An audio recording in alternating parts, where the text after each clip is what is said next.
It's 7:10 p.m. Someone to love, someone to love. Sweetheart to miss, sweetheart to miss. Sugar to kiss, sugar to kiss. I need you, you. I need you. I need you. Hello, West Alameda. It's after 7 o'clock.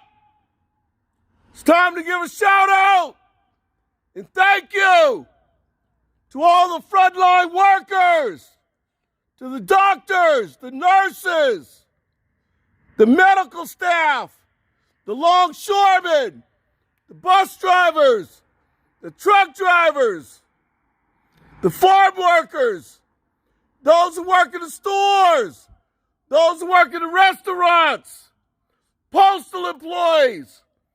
So please, if you can hear my voice, would you clap your hands, honk your horns, shout, make some noise? Yeah! Thank you, frontline workers!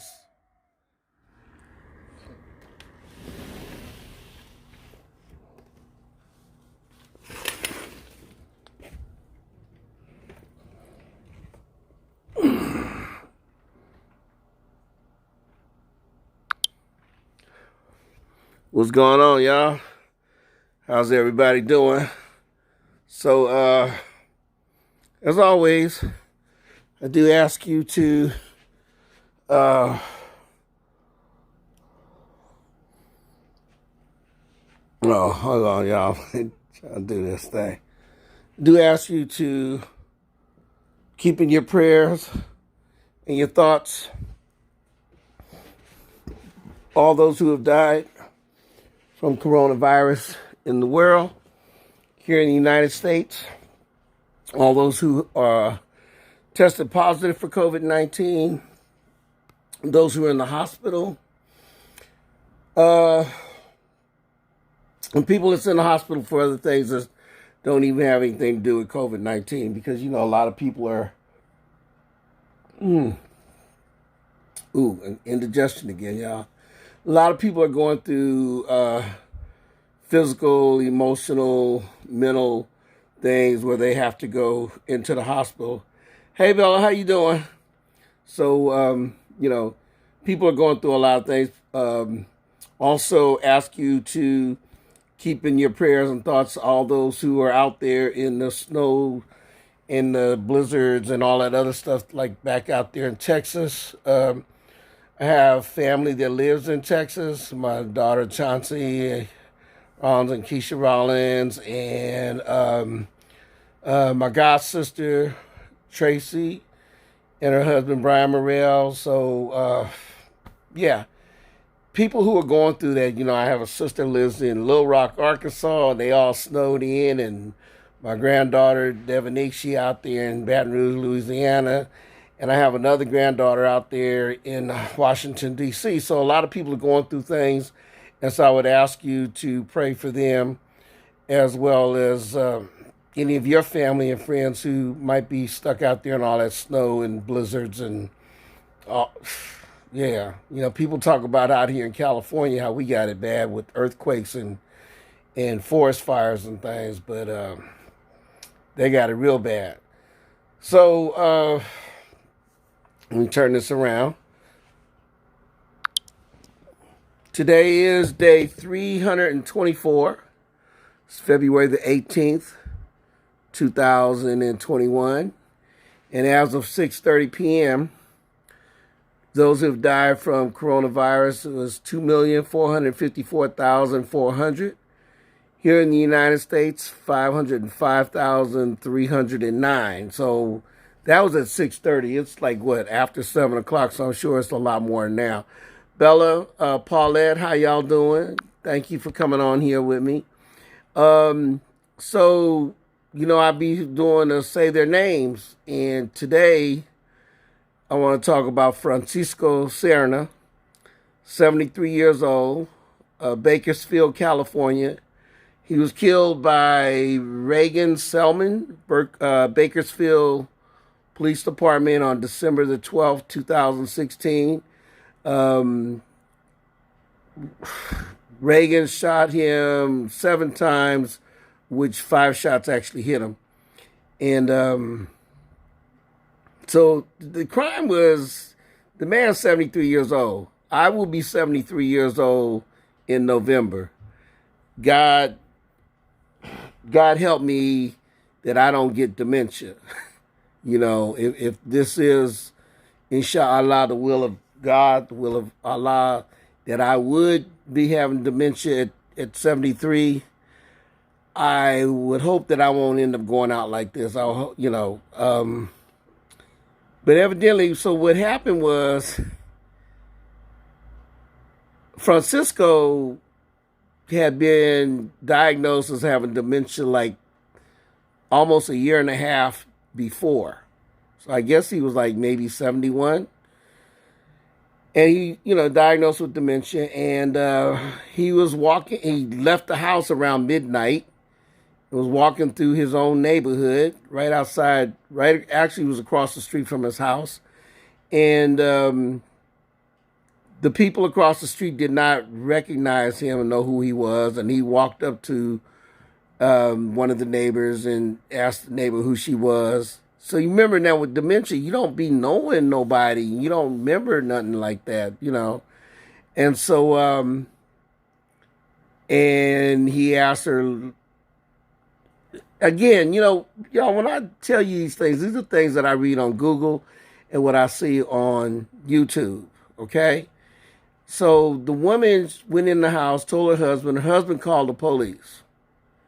They called the police and they said that it appeared that he had a gun.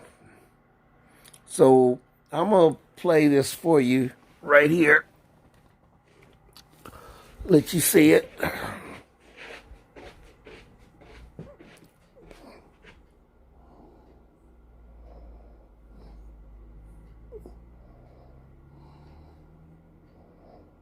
Come on now. Family of a 73-year-old grandfather shot and killed by Bakersfield police more than a year ago. Learning today the district attorney has cleared the officer involved. And 23 ABC's Alicia Patilla was there when the DA announced her office's decision. She joins us now live from downtown with more on how they came to that conclusion. Alicia. Tim and Jessica, District Attorney Lisa Green started off this morning by offering her condolences to the SERNA family. She then continued to detail the moments leading up to that death of 73-year-old Francisco SERNA. 911. There's a man outside my house with a gun. It's the call that Bakersfield police officers received before shooting and killing 73-year-old Francisco SERNA in December of 2016. The investigation into SERNA's death is the reason Kern County District Attorney Lisa Green held a press conference today, announcing the shooting death of SERNA was justified. It is my conclusion that Officer Selman acted reasonably under the circumstances that were known to him at the time of the shooting. After offering her condolences to the SERNA family, Green then went into detail about the night of December 12th, 2016, and why she says Bakersfield police officer Reagan Selman acted in self-defense. The appearance of danger is all that is necessary.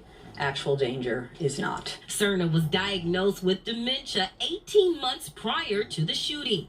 He and his wife lived in Southwest Bakersfield on Silver Birch Avenue. Green says, according to the investigation, SERNA wandered out of his home just after midnight when a neighbor called police reporting that SERNA had approached her. The resident told police SERNA showed her a small pistol. She referred to it in different interviews, different times, as a pistol, as a gun, as a firearm, but it was Ms. Frosto. Green says 6 BPD officers were on scene, including Officer Selman. Green says Selman yelled at SERNA 8 times to stop and show his hands. According to the police report, SERNA did not, and Officer Selman fired 7 shots, killing SERNA. I find Officer Selman was legally justified in shooting and using deadly force on Francisco SERNA in self-defense. Green said she reached out to the SERNA family this morning, and the family expressed and the DA's decision. year, the family filed a civil lawsuit. We reached out to the family and that attorney, but we did not hear back. And Officer Selman is now currently back with Bakersfield Police, and he's been back for 6 months. Reporting live in downtown Bakersfield, Alicia Patillo, 23 ABC News.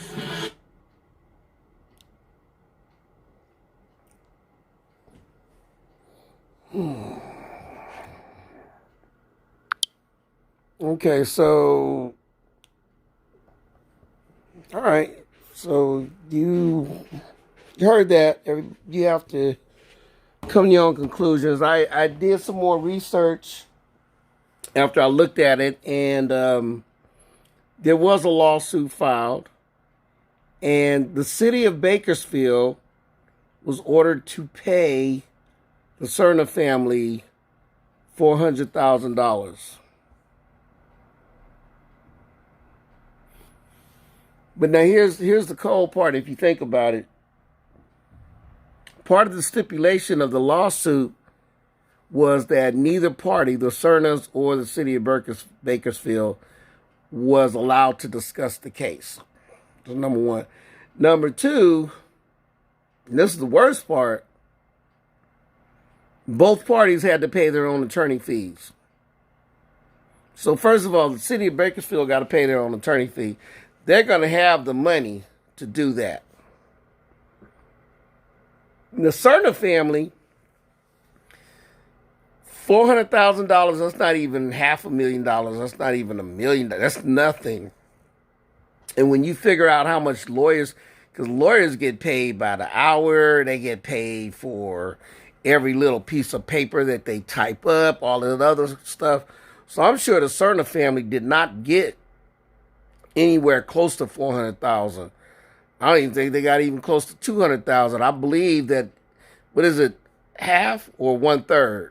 Okay, so y'all know I'm bad at math. Paulette, let me know, is 1/3? How much would 1/3 of $400,000 be, y'all?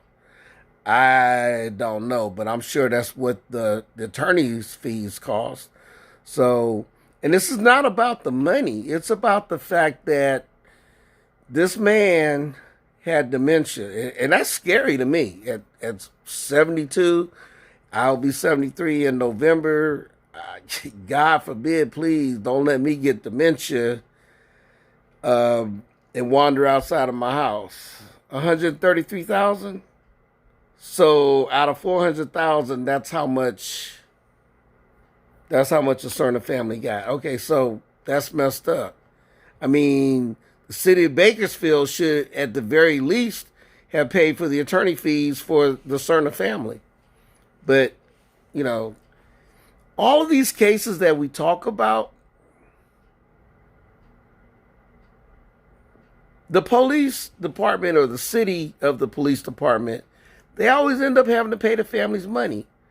I believe, not knowing anything more about, this case, is that I believe that $400,000 is because, dude was like 73 years old.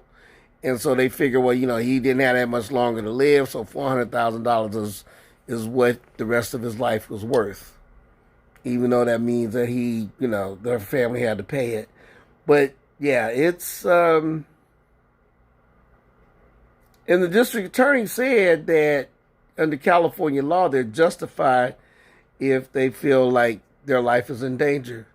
Oh, by the way, this the messed up part. That gun that Francisco SERNA had in his hand was a crucifix.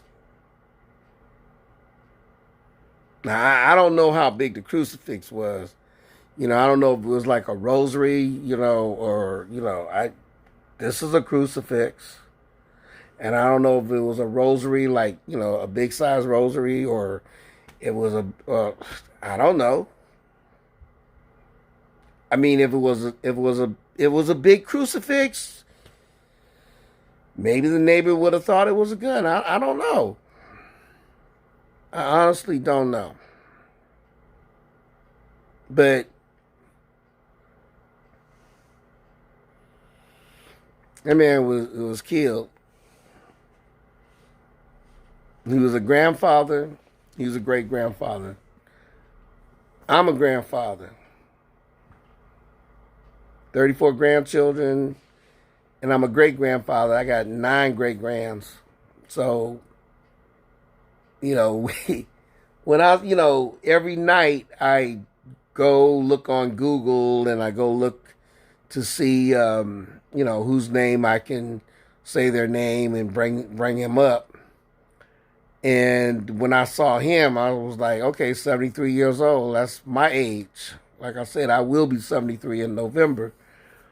But that's rough, man. I'm just kind of like, I hope if I get dementia that somebody, my children, my future wife, somebody will be taking care of me so I don't go wander out onto the streets and get shot by Alameda police. Because, I don't know. But I guess the whole thing is that the police are always so ready to shoot Black and Latinos. And I don't think that they're that trigger happy when it comes to white people.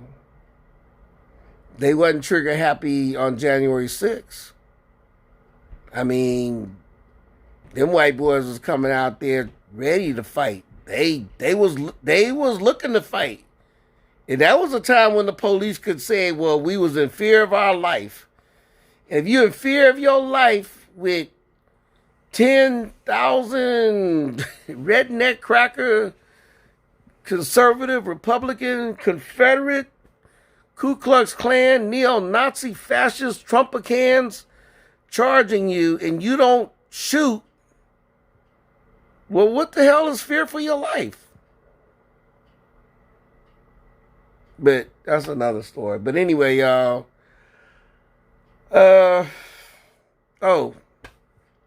Yeah. So, birthday greetings. Today is the birthday of my ex-wife, Tammy Lawrence Pomoja. So I want to say happy birthday to the mother of my children, the grandmother of my grandchildren. Okay, so happy birthday, Pomoja. It's your birthday.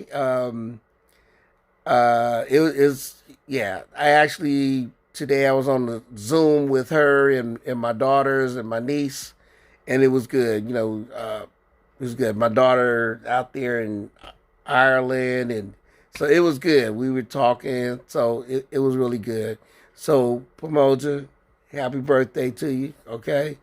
Respect. I got nothing but respect, nothing but love for you. You the mother of my children. I appreciate you for all things that you have done for our children having the type of foundation and the upbringing that they have, okay? So, yes, to you.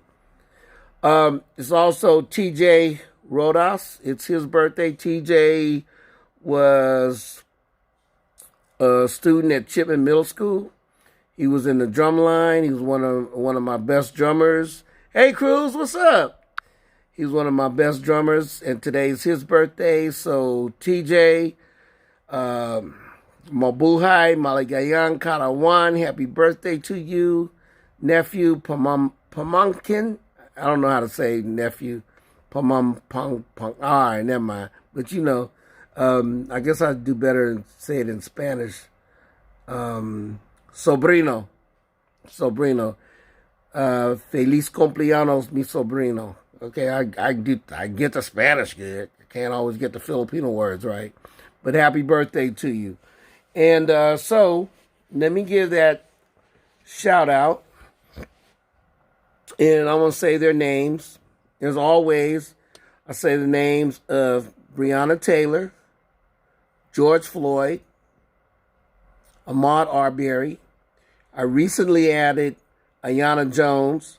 She's 7 years old. She was killed by the police. And now I'm going to add Francisco SERNA, 73 years old. He had dementia. It's 7:30 p.m. It lets me know I should be ready to get up off of here. Try to finish this off by 7:30. 7:30.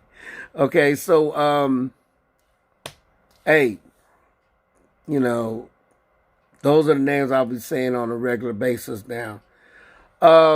So Mabuhay, Ashe, Amandla, Hokahe, Harambe, Mahalo, Shalom, Assalamu alaikum, walaikum assalam, Wakanda forever, Que viva, all anything that's positive, like that's what I'm doing, y'all. So ask everybody. Oh, today, day 324. And today I did not go outside again. So for 324 days, I've been doing the shout out. And of those 324 days is a total of 21 days that I never left the house. Now I know that the official shut us down, shelter in place, don't go outside. I know that started March 18th. I don't know. But I didn't start doing my shout out till April 1st. For those 324 days, I have a total of 21 days that I did not go outside. But you know what's the cold part? I don't be going outside when it's nice, and it's nice outside. It was nice. It was nice, beautiful day, and that's the day when I decided to stay home. I don't know why. No.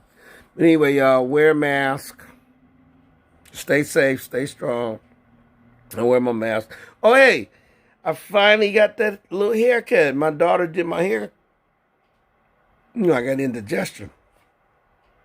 My daughter Rhea, she did my hair yesterday. I was at her house, and she cut my hair, and I like it, because, I don't know if y'all noticed, but I've been wearing a head rag on my head and hats and